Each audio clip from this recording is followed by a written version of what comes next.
kanang matibay diha nga tao nga magbisita-bisita, isa ra ako ikasulti nimo. Pagdating ng panahon, kasi pag bumibisita ka, balita ko matibay ka, nagpo-full battle gear ka. Pagdating ng panahon na may kaharap ka na naka-full battle gear, matibay ka man kaya, huwag kang pumiyok ha. May bagong aso na naman ang bangag na pamilya. Matibay yan, matibay. Oh, matibay yan siya. Nakilala ko rin yan noon, way back. Pinakilala sa akin, way back 2017 ata, yung matibay na tao na yan. Maintindihan naman natin kasi may galit yan. May galit kasi ang napag-alaman ko noon, nung nagpakilala, gustong mag-apply sa isang posisyon sa gobyerno, napag-alaman namin na corrupt, kaya hindi natanggap. Breaking news mga kaibigan! Nako! I-raid na lang bigla! Yan po ang tensyon sumiklab sa bahay ni Kong Pulong Duterte. Yan po, no? Matindi po itong balita na to na, mga kaibigan. Kapapasok lang po ito na ito daw bahay ni Congressman Paulo Duterte ay gusto po nilang halughugin. Nakakagulat po ito dahil yumanig po ito sa social media at umani po ito ng samot-saring mga reaksyon at mga komento po. Dahil ano pong nangyari dito mga kaibigan? Bakit po biglang nagkaroon ng search warrant was issued against Kong Pulong's dwelling? Buti na lang, meron po tayong mga magagaling at mga nagbabantay po ng mga vlogger, mga volunteers. At pinoprotektahan po di umano ang ating Paulos Duterte bahay, no? Doon sa Davao po. Pero ang tanong mga kaibigan, bakit po biglang nagkaroon ng search warrant sa kanyang bahay? At may natuklasan po, ito pala ay isang bagong aso ni Bangag.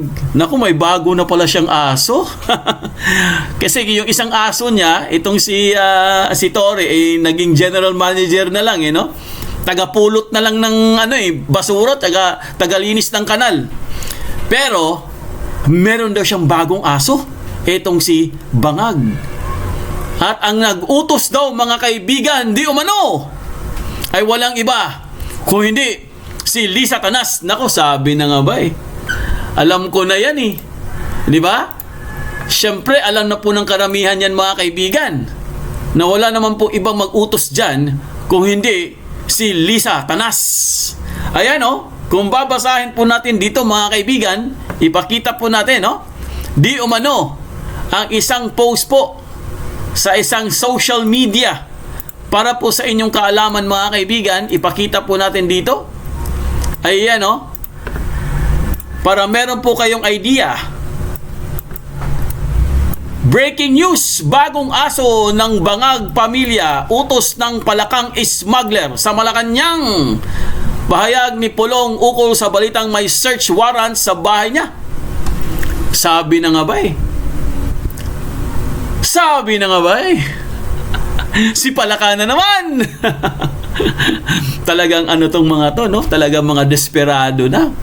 Pati ba naman yung bahay ni Pulong Duterte? Anong kinalaman naman, Sus Maria Josep, anong kinalaman po ni Paulo Duterte mga kaibigan sa problema po nitong Bangag administration?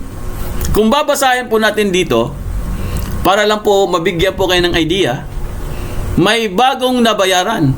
Tinukoy ang umano'y bagong aso ng administrasyon. Diretsahang nagsalita si Paulo Duterte, Pulong Duterte, kaugnay sa kumakalat na ulat na may planong isailalim sa search or bisita. Tinawag nilang bisita yan ang kanyang bahay, pati na rin ang tahanan ni Sebastian Duterte o Mayor Baste Duterte. Pati pala bahay ni Mayor Baste Duterte. May balak din pala silang pasukin mga kaibigan. So sa kanyang pahayag, hindi ito paligoy-ligoy ng kongresista. Tinukoy niya na may isang matibay na tao umano ang nasa likod ng naturang hakbang isang personalidad na ayon sa kanya may matinding galit matapos umanong hindi mapagbilang sa gobyerno noong panahon ni Rodrigo Duterte dahil sa issue ng korupsyon. So, ito palang sinasabi nila na bagong aso daw, ni Bangag na isang matibay daw ito, guys. Nagkaroon na pala ito ng issue dati sa panahon ni Duterte dahil gusto yata niyang pumasok or gusto niyang mag-apply sa isang posisyon po, pero hindi pala siya tinanggap. Binasura ang kanyang request. Ayan hindi na pagbigyan. Mas naging matindi pa ang banat ng inilarawan niya ang nasabing individual bilang bagong aso ng kasalukuyang administrasyon. Isang paratang na agad umani ng reaksyon mula sa publiko, lalo na sa social media kung saan kanya-kanyang interpretasyon ang mga netizens kung sino ang tinutukoy. Hindi rin nagpatinag si Kong Pulong sa posibilidad na legal na aksyon laban sa kanila. Binalaan niya ang sinumang hukom, abogado o otoridad na magpapatupad ng naturang search warrant na maaari silang harapin or haharapin nila sa korte. Ayon sa kanya, hindi biro ang ganitong hakbang na may kaakibat itong pananagutan sa oras ng mapatunayan na may abuso o maling proseso. Dagdag pa ng kongresista, darating din umano ang panahon na ang lahat ng nasa likod ng isyong ito ay mananagot. At ang tinutukoy niyang matibay na tao ay dapat handang humarap sa tunay na laban sa korte. Hindi umano dapat uurong o mangangatog kapag oras na ang sagutan sa legal na proseso. So, yan po, yan po ang warning ni Congressman Pulong Duterte. Yung nag-aastang matibay daw na aso ni Bangag, matapang lang siya ngayon, pero sa oras na magkaharapan na sila, wag daw mangangatog ang tuhod mo.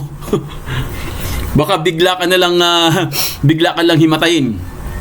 Sa ngayon, nananatiling palaisipan kung sino ang tinutukoy sa mga pahayag na ito. Ngunit malinaw ang banggaan ng mga pangalan at impluwensya ay muling nagpapakita ng lalim ng hidwaan sa loob ng politika. Tanong ngayon ng marami, may bagong galaw na ba sa likod ng mga eksaning hindi pa lantad sa publiko? O isa na naman itong yugto ng bangagan ng kapangyarihan na nasa huli? Taong bayan pa rin ang apektado. Syempre taong bayan naman talaga ang nagsasuffer po pag may mga ngitong mga usapin. Alam naman natin, guys, kilala naman natin itong si Palaka, itong si Lisa Tanas. Gumagawa talaga silang paraan para po siraan ang mga Duterte. Dahil hindi siguro nila kinaya si VP Sara, mga kaibigan, kaya nag-isip na naman po sila ng panibagong paninira po. Si Paulo Duterte naman ngayon ang kanilang pinag-iinitan. Ito po, ipakita lang po natin ang pinakabalita po kanina, para at least magkaroon po kayo ng idea. I-post lang po natin dito. Wait lang po, mga kaibigan. Ayan po. Breaking news, i-raid na lang bigla. Tensyon sumiklab sa bahay ni Kong Pulong. Supporters at vloggers nagtipon dahil sa umano'y warrant. So, buti na lang, guys, may mga supporters at may mga vloggers, binantayan po ang kanyang lugar. Kasi dapat naman talagang bantayan para in case po na may mangyaring hindi ka nais-nais, at least may makakapag kaagad, may makakapag-update kaagad first hand, kumbaga parang live streaming kaagad para hindi sila makatakas or hindi sila makagawa ng masama. Kasi syempre pag may naka-coverage, guys, may nagko-cover, hindi yan basta-basta gagawa ng ano-anong illegal na hakbang. So kung babasahin po natin dito, i-raid na lang bigla? Question mark. Tensyon sumiklab sa bahay ni Pulong. Supporters at vloggers nagtipon dahil sa umano'y warrant. So uminit ang sitwasyon sa labas ng tahanan ni Paulo Duterte matapos magtipon ang mga supporters, vloggers at volunteers kasunod ng kumakalat na ulat tungkol sa umano'y search warrant laban sa mambabatas. Ang pagtitipon ay naganap sa Catalunan Grande noong April 1, no? April 1 po ito, no? Kahapon lang po ito, guys, kung saan makikita nga nakaalerto ang mga tao habang minomonitor ang sitwasyon. Ilan sa mga naroon ay aktibong nag-uusap at sinusuri ang mga posibleng legal na hakbang sakaling may ipapatupad na operasyon. Sa kabila ng tensyon, wala pang opisyal na kumpirmasyon mula sa mga otoridad hinggil sa sinasabing warrant na lalo pang nagpalakas ng espekulasyon at diskusyon online. Samantala, kumalat din sa social media ang mga larawan at updates mula sa lugar, kabilang ang mga post ng vlogger na si Boss Mill na nagbigay ng real-time na impormasyon sa mga netizens na sumusubaybay sa issue. So mga kaibigan, kung susuriin po natin mabuti, guys, talagang klarong-klaro po, ito po isang harassment, no? Talagang gumagawa sila ng paraan, mga kaibigan, para masira ang mga Duterte. Ito po, pakinggan lang po natin si Congressman Paulo Duterte sa kanyang statement po, mga kaibigan, patungkol po dito, kasi kasalukuyan po, kung hindi ako nagkakamali, guys, si Compulong ay nasa Netherlands ngayon, no? Nasa The Hague. Dahil po sa, syempre, diba, celebration po ng kanyang Tatay Digong na nag-birthday po. So ito po, pakinggan lang po natin, mga kaibigan, para magkaroon po tayo ng full context. Congressman Pulong, kamusta po kayo today? Good evening, Alvin. Okay lang. Magandang hapon po, sir. Sir, tanong ko lang po sa inyo, kamusta po si Pangulong Rodrigo Roa Duterte? Okay naman. Kumakain na sa oras at masaya. Narinig niya yung kanta ng mga kababayan natin nung birthday niya. Nakita niya rin yung mga video, pinakita sa kanya ng mga abogado. Masaya naman siya. At yun nga, parati niya sinasabi na wag na raw paggastusan ng pera sa pagpunta dito para sa kanya. Okay lang raw siya sa loob. Sa oblo pala tawag niya. Congressman Pulong, something political lang po. Yes. Meron pong usapin ngayon, sir, circulating, no, na ang mga kababayan natin na sumusuporta sa iyo, nababalaka sila o nababahala sila kasi anytime daw bibisitahin ang bahay mo kay Mayor Baste at saka sa KOGC din, sir. Ano po yung masasabi mo dito? Bibisitahin? Bibisitahin po ang term, sir, para politically correct, sir. Bibisitahin. Kisay mo bisita? Ngayon ko lang yan narinig, Alvin, no? Pero kung may bibisita, if that is politically correct, so kasabot ana, bibisita ko, pero politika na. Kung may bibisita, narinig ko kanina lang ding umaga, nakita ko yung may nag-post na vlogger ng tiga Davao, si Boss Mill man ata yun. Yes, sir. Nakita ko, yun, nagtatanong-tanong ako, may bagong aso na naman ang bangag na pamilya. Matibay yan, matibay. Matibay yan siya. Nakilala ko rin yan noon, way back. Pinakilala sa akin, way back 2017 ata, yung matibay na tao na yan. Intindihan naman natin kasi may galit yan. May galit kasi ang napag-alaman ko noon, nung nagpakilala, gustong mag-apply sa isang posisyon sa gobyerno, napag-alaman namin na corrupt, kaya hindi natanggap. No? Alam mo naman to si Presidente Rudy, pag imbestiga, pag sa corruption ng tao, erase ka na agad sa mundo niya. So, maintindihan natin kung may galit yung bibisita, pero matibay yan siya. Siguro ngayon, nagkaroon ng sa Binisaya pa higayon na magkapera, binigyan siguro ng palaka dyan sa Malacanang na smuggler ng maleta. So, kanya yan. Kabalo ka, Bin. Ang sakit diha ba? Kanang labi na ning mga kaigsuuna na itong Pilipino nga naa sa Luzon. Nahimo na lang normal sa ilahang kinabuhi ang harap-harapan nga trilyon nga korupsyon. Walay ni tingog, walay ni react, wala tanan kanang sakit kay tanawon. Kanang normal na lang gani sa ilaha nga ang ilang isulti nga, sige lang, hulat na lang tag sunod eleksyon, matanggal ra bitaw gihapon na. Pero wa nila gitanaw nga ang adlaw-adlaw nga korupsyon niabot na na og trilyon ang gikawat sa ila. Mo na'y sakit niya. Pero alam mo, Alvin, ang paano ba to sabihin? Yang magbibisita ka sa isang bahay, ay na, mag-search siguro sa bisita god eh. Ganun siguro, sir. Murag ana siguro ilang pasabot. Siyempre, magkinahanglan man mga warrant na ana gikan sa judge, gikan sa ang tanan mo partisipar diha. Basta inimbento gani ng inyong pagbisita sa among mga balay. Sugod sa judge nga nag-issue ug sa mga abogado nga ni-appeal ng mga iro ni Matibay, ang mga ganang Matibay na tao. Kailan rin na namog kaso dismarbet pag-abot sa panahon. Ana rana bin. Kabalo ka, alam nyo, no? Isa lang hilingin ko, tama pala, James. Og imo ni makitaan karon sa imong Facebook. Palihog lang, i-secure daan ang akong mga ginamos ug akong kusahos nga kabaw nga gikan sa akong mga paryentes Danau kay hinaguan na nila. Tagua daan kay basig ilaha pang hilabtan.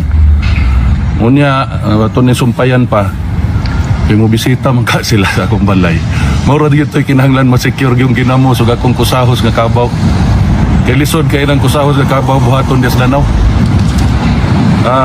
Alam mo bin, itong bangag na administrasyon na ito, kung hindi na nga nila kaya, makita man nato, di na nila malimod ang ilahang corruption, nagsugod pa sa budget atong 2023, 22-23, antod tanang budget, ang ilang corruption sa flood control. Klaro man kita man mo mga tao.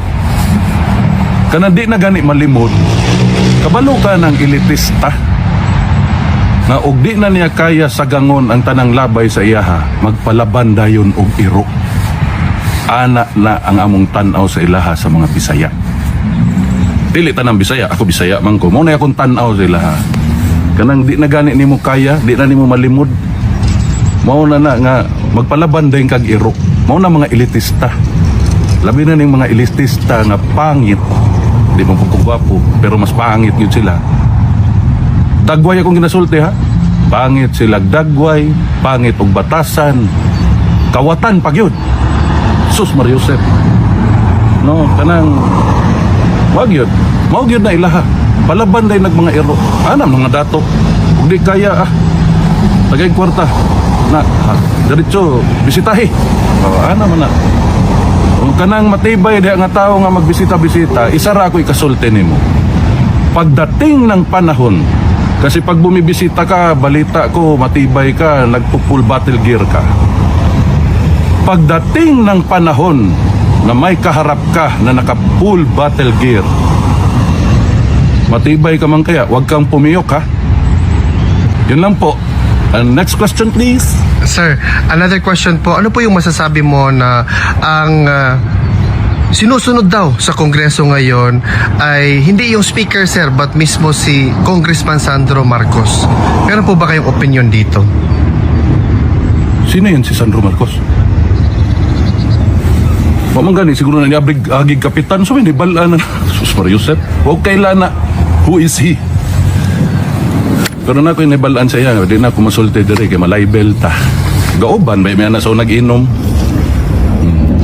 Sir, just to conclude this interview, ano po yung masasabi nyo sa mga kababayan natin na hanggang ngayon, sir, patuloy pa rin, malakas pa rin ang suporta kay dating Pangulong Rodrigo Roa Duterte at sa pamilyang Duterte in general?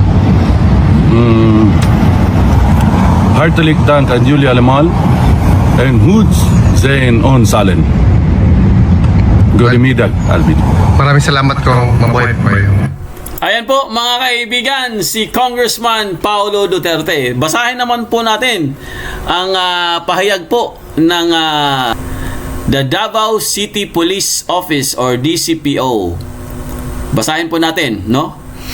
Under the leadership of Police Colonel Peter Bauzon, Madria, City Director, firmly clarifies that the circulating report regarding the alleged serving of a search warrant at the residence of Congressman Paulo Duterte in Sitio San Pedro, Catalunan Grande, Davao City is false and entirely unfounded. Ayun!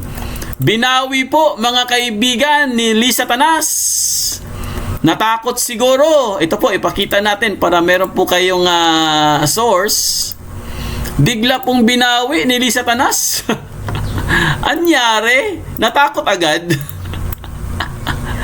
So, ibig sabihin mga kaibigan, isa po yung it's a prank. Oh, hindi daw totoo ang kumakalat na magkakaroon daw ng search warrant sa bahay ni Paulo Duterte. According to verified reports from Police Station 3, Talomo, no such police operation was conducted in the said area. The situation on the ground remains normal, peaceful, and fully under control, with no untoward incidents recorded. Individuals who previously gathered have already dispersed, and only a minimal number of personnel remain in the vicinity for monitoring purposes. City Director Police Colonel Madria emphasizes that we strongly denounce the spread of false information that may create unnecessary fear and confusion among our people. The Davao City Police Office assures all Davaoenos that there is no cause for alarm. This incident is purely a product of misinformation and does not in any way affect the peace, order, and security of our city. The DCPO continues to maintain heightened vigilance and encourages the public to remain calm, discerning, and responsible in sharing information. Everyone is urged to rely on the official and verified sources to avoid the spread of misleading reports. Rest assured, sabi po, that DCPO remains committed to the safeguarding the community and ensuring that Davao City continues to be a safe and secure place for all. For the information and guidance of the public, Police Colonel Peter Bauzon Madria, City Director, DCPO. Ayan po mga kaibigan, galing na po mismo yan ha. Galing na po mismo yan kay Police Colonel Peter Bauzon Madria. Na isa po yung April Fool. Kasi nga, alam naman natin guys, na pag April Fool po, marami talagang mga prank. It's a prank! Pero wag po kayong masyadong mag-ano dyan, no? Wag po tayong masyadong complacent. Dahil po mga kaibigan, sinasabi lang po nila yan kasi nga, nabisto sila sa kanilang plano. Kaya kailangan mag-ingat pa rin, kailangan bantayan pa rin. Of course, no? Dahil itong mga to, nabanggit pa nga yung Kingdom of Jesus no? Hindi ko nga maintindihan bakit yung pati Kingdom of Jesus Christ isasama nila. Anong kinalaman kay OJC at anong kinalaman ni Mayor Baste Duterte? Pero anyway, ipagdasal na lang po natin sila mga kaibigan dahil Semana Santa po ngayon. Once again po, maraming salamat po sa lahat ng mga subscribers natin, mga members, mga avid listeners, viewers, sa walang sawang pakikinig at panonood po sa aming channel. Once again, mag-enjoy lang po kayo mga kaibigan at syempre samahan nyo rin po ng pagnilay-nilay at pagdarasal in observance of the Holy Week. Okay? Bye-bye!